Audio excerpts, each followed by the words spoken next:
Hello guys, in today's video I'm going to show you how to connect or configure your Google Drive to your Updraft plugin.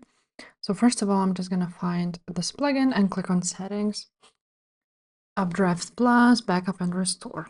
Now, after this, if you have already set up everything, what you want to do is go ahead on Settings.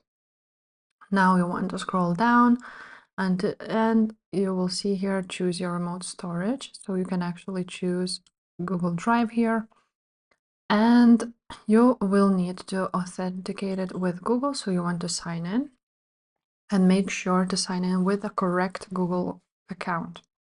Now, once you signed into your account, you can now include files to backup. So you can, for example, backup only uploads and don't upload those plugins and themes.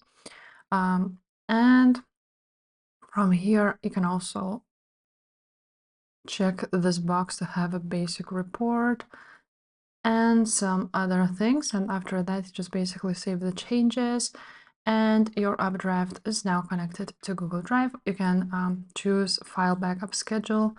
It can be manual or monthly, for example, and database backup schedule, also this one.